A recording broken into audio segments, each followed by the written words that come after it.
स्वागत है आपका परीक्षा एजुकेशन क्लासेस के इस नए वीडियो में। और इस नए वीडियो में हम आज लेंस के बारे में जानेंगे, ठीक है, कि लेंस वास्तव में क्या होता है। ठीक, तो लेंस होता क्या है वास्तव में, उसकी डेफिनेशन क्या होती है, अगर एग्जाम में उसे हम कैसे लिखेंगे। तो लेंस एक पारदर्शी समांग माध्यम होता है। ठीक है, क्या होता है, लेंस एक पारदर्शी समांग माध्यम होता है, या ये कह सकते हैं लेंस जो होता है वो पारदर्शी समांग माध्यम से मिलकर के बना होता है, जिसमें दो पृष्ठ होते हैं। ठीक है, बात नहीं समझ पाए, जैसे हम बात जानेंगे, जैसे लेंस होगा तो पारदर्शी समांग माध्यम, ठीक, पारदर्शी समांग माध्यम जैसे कांच। अब इसका मतलब बताएंगे, तो एक पृष्ठ ये हुआ और एक पृष्ठ ये हुआ, इन दोनों पृष्ठों को जब जोड़ेंगे तभी लेंस का निर्माण होगा। और ये दोनों जो पृष्ठ हैं ये कैसे होने चाहिए, पारदर्शी होने चाहिए और समांग माध्यम के होने चाहिए। बात समझ में आई कि नहीं, पारदर्शी और समांग माध्यम के होंगे और दो पृष्ठों की सहायता से मिलकर के ही लेंस बना होता है। ठीक है, आइए इसकी डेफिनेशन को देखते हैं और फिर इसको समझते हैं। क्या लिखा हुआ है, लेंस एक समांग पारदर्शी माध्यम होता है। क्या होता है, समांग और पारदर्शी माध्यम होता है जो दो पृष्ठों से मिलकर के बना होता है। ठीक है, दो पृष्ठों से मिलकर के बना होता है। अब बात समझना, कितने पृष्ठों से मिलकर के बना होता है, दो पृष्ठों की सहायता से मिलकर के बना होता है। अब पहले बात करेंगे समांग और पारदर्शी माध्यम क्या होता है। तो पारदर्शी माध्यम यानी ऐसे चीज का बना हो, पारदर्शी का मतलब जिसके आर पार देखा जा सके, जैसे कि कांच के आर पार देख सकते हो। समांग का मतलब होता है एक ही अंग का माध्यम, जैसे कांच को लेंगे तो उसमें एक ही पदार्थ के कण होंगे, यानी कांच के ही होंगे, उसके अलावा दूसरा कोई पदार्थ आप वहाँ पे ना लगाओ। ऐसा नहीं कि आप बीच में आधे में आपने कांच लगा दिया और दूसरी तरफ हमने प्लास्टिक लगा दी। ठीक है, तो फिर ये समांग माध्यम नहीं रह जाएगा। समांग का मतलब एक ही अंग का होना चाहिए। ठीक है, बात समझ में आई कि नहीं। तो लेंस क्या है, लेंस क्या है, लेंस, ठीक है, एक ऐसा समांग पारदर्शी माध्यम होता है जो कि दो पृष्ठों की सहायता से मिलकर के बना होता है, उसे हम लेंस कहते हैं। बात समझ में आई कि नहीं, डेफिनेशन उसकी समझ में आ गई। अब हम बात करेंगे कि जो दो पृष्ठ होंगे ये कैसे होने चाहिए।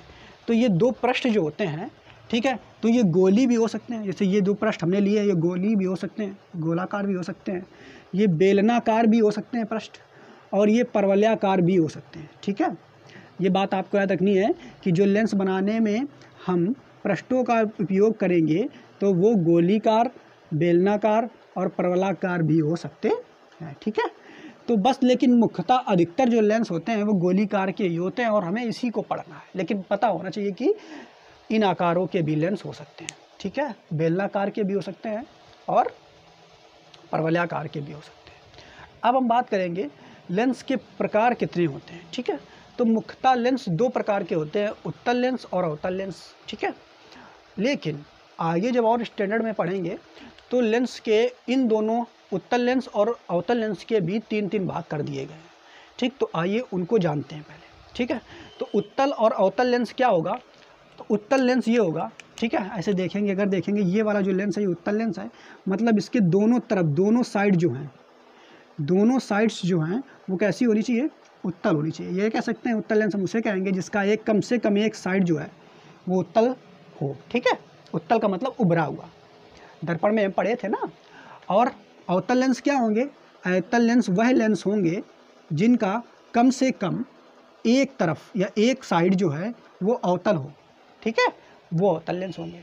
ठीक, तो उत्तल और अवतल ये दो लेंस हमें दिख गए। लेकिन उत्तल और अवतल लेंस जो होते हैं वो कितने प्रकार के होते हैं, तो वो तीन तीन प्रकार के होते हैं। आइए इनको समझते हैं। ठीक है, तो उत्तल और अवतल लेंस कौन कौन के तीन प्रकार, तो पहले देखते हैं लेंस के प्रकार। लेंस मुख्यतः दो प्रकार के होते हैं, उत्तल लेंस और अवतल लेंस। उत्तल लेंस और अवतल लेंस, उत्तल लेंस के कौन कौन से भाग हैं, तीन। तो उत्तल लेंस का तीन भाग हैं, द्विउत्तल लेंस, समतल उत्तल लेंस और अवतल उत्तल लेंस। ठीक है, द्विउत्तल लेंस, समतल उत्तल लेंस और अवतल उत्तल लेंस। अब द्विउत्तल लेंस क्या होता है, द्विउत्तल लेंस क्या होता है इसको समझते हैं। ऐसा लेंस जिसकी दोनों साइडें या दोनों पृष्ठ उत्तल हों।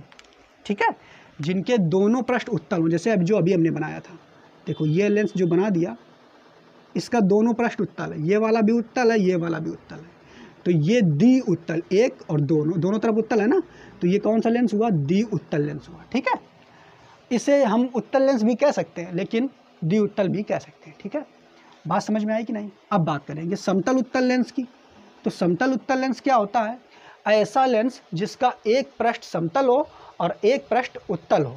ठीक है, उससे हम क्या कहेंगे? समतल उत्तल लेंस।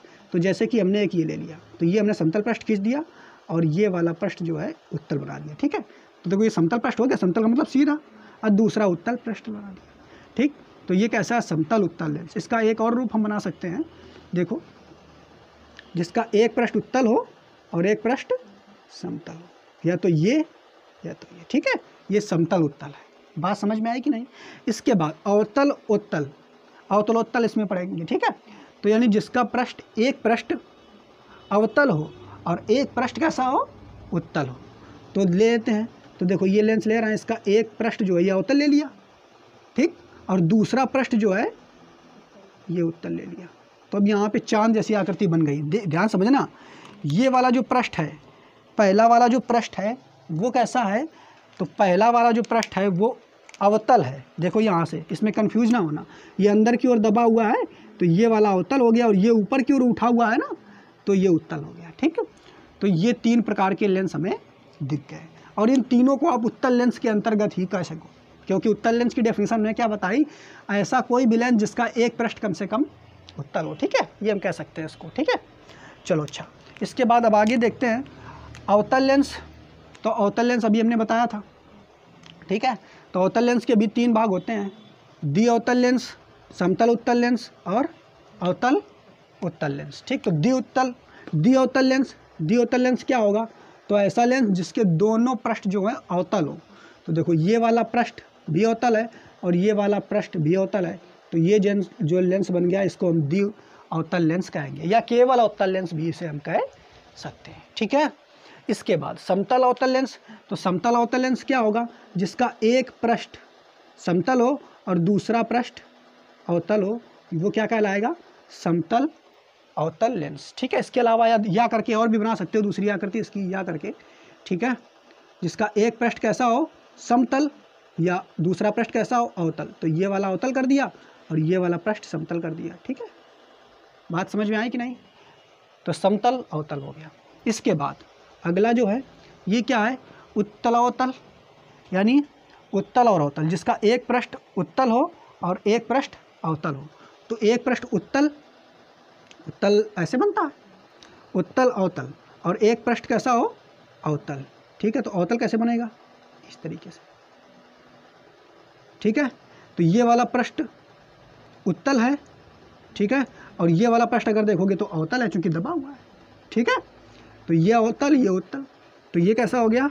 उत्तल अवतल लेंस। तो ये कुल प्रकार जो हमें लेंस के समझ में आए हैं। ठीक है, तो इसका स्क्रीनशॉट लीजिए। लेंस की अभिसारी तथा अपसारी क्रियाएं, यानी लेंस की अभिसारी और अपसारी क्रियाएं मतलब ये हुआ कि यदि कोई उत्तल लेंस है ऐसे, ठीक है, ये उत्तल लेंस है और ये एक अवतल लेंस है। ठीक है, ये उत्तल लेंस है और ये एक अवतल लेंस है। तो इसके बारे में हमने पढ़ा होगा, क्या पढ़ा है कि जो उत्तल लेंस होता है, अगर इससे ये मान लेते हैं उत्तल लेंस की मुख अक्ष है, तो प्रकाश की किरणें अगर ऐसे मुख अक्ष के समांतर आएंगी, ठीक है, ऐसे उत्तल लेंस में मुख अक्ष के समांतर प्रकाश की किरणें अगर आ रही हैं, तो इस लेंस से निकलने के पश्चात, ठीक है, ये क्या होती हैं, यहाँ पे एक मुख्य फोकस है, यहाँ पे जाकर के मिलती हैं, या ये कह सकते हैं उत्तल लेंस जो है वो किरणों को इकट्ठा कर देता है एक बिंदुओं पर। बात समझ में आई कि नहीं। इसी को ही हम क्या कहेंगे? उत्तल लेंस किरणों को अभिसारित करता है। क्या करता है? अभिसारित, यानी उत्तल लेंस किरणों को एक बिंदुओं पर मिला देगा। यानी ऐसे ये मुख्य अक्ष के समांतर आने वाली प्रकाश की किरण मुख्य फोकस से होकर कैसे जाएगी? ऐसे मुख्य अक्ष फोकस से होकर के जाएगी, ऐसे मुख्य फोकस से होकर के एक ही बिंदु पर हो, ठीक है, मिला देता है। यानी उत्तल लेंस क्या करता है? तो किरणों को अभिसारित करता है। क्या करता है? अभिसारित।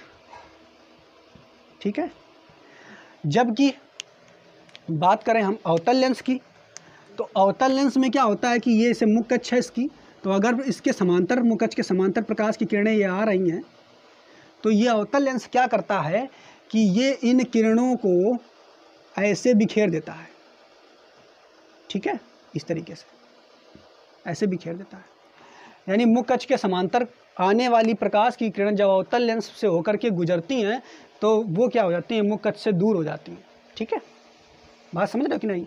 यानी ये किरणों को फैला देता है अवतल लेंस, ठीक है, अवतल लेंस किरणों को फैला देता है, दूर कर देता है, जबकि उत्तल लेंस किरणों को एक बिंदु पर मिला देता है। और जो अवतल लेंस के किरणों को फैलाना होता है इसी को हम कहते हैं अपसारित। ठीक है, क्या कहते हैं? अपसारित कर देता है।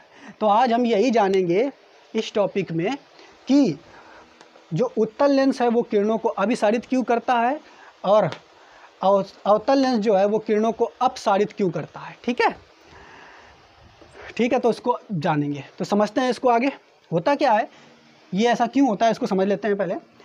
कि हमने एक कक्षा 10 में चैप्टर पढ़ा था, आगे इसमें भी पढ़ेंगे 12th में, प्रिज्म का। ठीक है, ये प्रिज्म इस तरीके से कुछ बना होता है, इसकी अनुप्रस्थ काट जो है इस तरीके से बनी होती है। ठीक है, प्रिज्म की अनुप्रस्थ काट जो है कुछ इस तरीके से बनी होती है। तो होता क्या है कि कोई प्रकाश की किरण अगर प्रिज्म में ऐसे आई, ठीक है, समझना, कोई प्रकाश की किरण अगर प्रिज्म में ऐसे आकर के गिरती है तो प्रिज्म से जब ये निकलती है तो जब ये निकलेगी तो कैसी निकलेगी, तो हमेशा ये प्रकाश की किरण प्रिज्म के आधार की ओर मुड़ जाती है। ये बात आपको बिल्कुल याद रखनी है।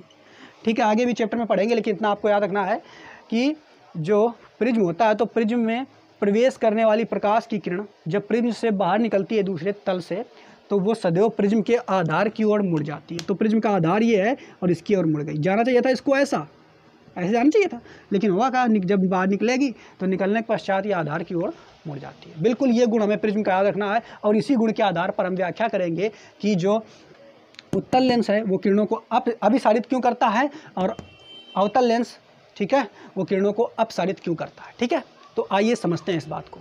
ठीक है, तो इसको मिटाते हैं और आज समझते हैं इस बात को।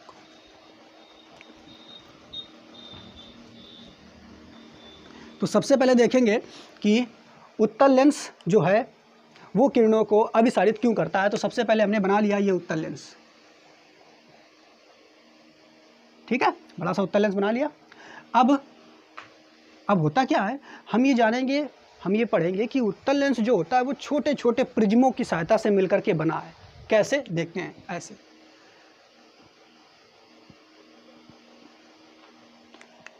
अगर देखा जाए कि कैसे भाई प्रिज्म से मिलकर के बना है, तो छोटे छोटे प्रिज्मों की सहायता से मिलकर के ये हमारा उत्तल लेंस बना हुआ है। ठीक है, अगर देखा जाए तो ये जो ऊपर दिख रहा है ये प्रिज्म है और नीचे वाला भी प्रिज्म है और ये भी प्रिज्म है, लेकिन प्रिज्म के कटे हुए भाग हैं। ठीक है, देख रहे हो कि नहीं?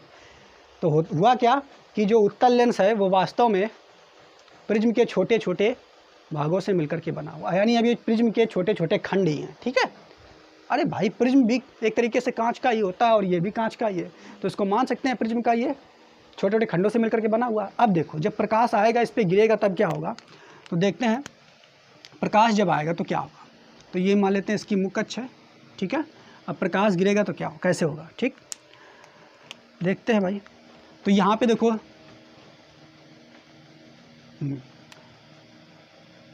प्रकाश की किरण ये पहली आई, ये प्रकाश की किरण पहली आई और यहाँ इस पे पड़ी, इस प्रिज्म पे, इस पहले वाले प्रिज्म में पड़ी। दूसरी प्रकाश की किरण आई और इस प्रिज्म में पड़ी। ऐसे ही एक और प्रकाश की किरण आई और इस पे पड़ी। ठीक है, और एक और ये प्रकाश की किरण आई समांतर इस पे पड़ी। ठीक है, तो अभी हमने आपको बताया प्रिज्म का क्या गुण होता है कि प्रिज्म में अगर एक तल पे प्रकाश की किरण आ रही है तो अपवर्तन के पश्चात या बाहर निकलने के पश्चात दूसरे तल से जब वो निकलती है तो आधार की ओर झुक जाती है। तो देखोगे अगर, तो ये पहला प्रिज्म है और ये जब इसमें प्रकाश की किरण प्रवेश करेगी और जब बाहर निकलेगी तो कैसी निकलेगी, ये आधार इसका ये है तो आधार की ओर झुक जाएगी। बात समझ में आई कि नहीं? ठीक है, अगला प्रिज्म ये है, तो इसमें भी यही बिल्कुल घटना होगी कि ये प्रकाश की किरण अंदर गई। ठीक है, अब जब ये बाहर निकलेगी अपवर्तन के पश्चात तो ये भी ऐसे ना जा करके आधार की ओर, इसका आधार कहाँ है ये, तो आधार की ओर झुक जाएगी। ठीक है, ऐसे ही बिल्कुल इसमें भी देखेंगे प्रकाश की किरण जब इसमें प्रवेश की और बाहर निकलेगी तो इसका आधार कहाँ है, इस प्रिज्म का, इस प्रिज्म का आधार जो है वो ये है। ठीक है, ऊपर की ओर है तो ये आधार की ओर झुक जाएगी, ऐसे आधार की ओर झुकेगी ना, तो आधार की ओर ऐसे झुक गई। ऐसे ये वाली प्रकाश की किरण जब इसे जाएगी तो इसका, इस प्रिज्म का आधार कहाँ है, तो इसका आधार ये ऊपर है। ठीक है, तो ये भी आधार की ओर ऐसे झुक जाएगी। तो देखा आपने कि ये छोटे छोटे प्रिज्मों के खंड हैं और इन प्रिज्मों के खंडों से जब प्रकाश की किरण निकलती है तो प्रिज्म के गुण के कारण की निकलने के पश्चात क्या होता है कि जो प्रकाश किरण है वो आधार की ओर मुड़ जाती है, और ये सभी आधार की ओर मुड़ गई। इसी कारण ये जो उत्तल लेंस होता है किरणों को क्या कर देता है, अभिसारित कर देता है। ठीक है, तो ये बात समझ में आ गई होगी। अब हम समझते हैं अवतल लेंस के बारे में, तो इसको जल्दी से नोट कर लीजिए। अवतल लेंस के बारे में समझते हैं। ठीक है, अवतल लेंस बनाते हैं, इसको समझते हैं कि अवतल लेंस बाह्य किरणों को अपसारित क्यों करता है। तो लेते हैं ये हमारा अवतल लेंस। ठीक है, ये अवतल लेंस हमने ले लिया। अब अवतल लेंस को भी हम यही मानेंगे कि अवतल लेंस जो होता है वो भी छोटे छोटे प्रिज्म के खंडों से मिलकर के बना हुआ है। कैसे, तो इस तरीके से। ठीक है, इस तरीके से देखते हैं उसको भी।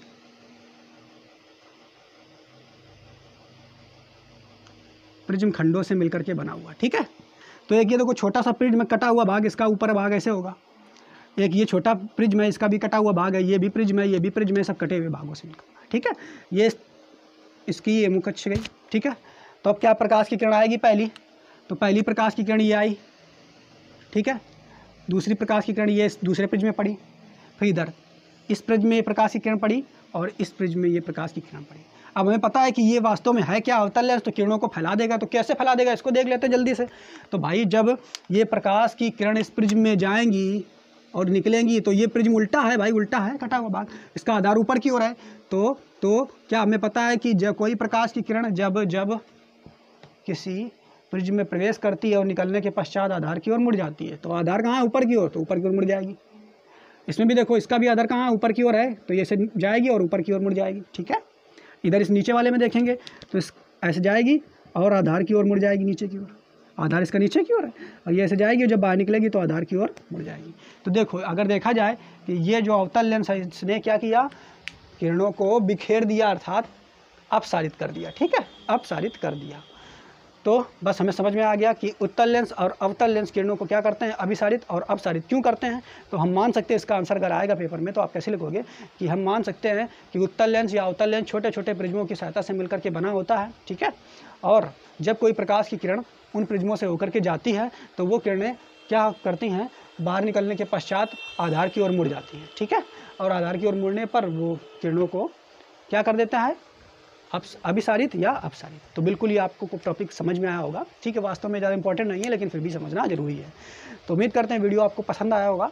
ठीक है, पसंद आया तो सब्सक्राइब कीजिए, चैनल को लाइक कीजिए और दोस्तों को शेयर कीजिए। अब अगले वीडियो में हम कुछ और लेंस से संबंधित बातें हैं उनको सीखेंगे। तो बहुत बहुत धन्यवाद आपका।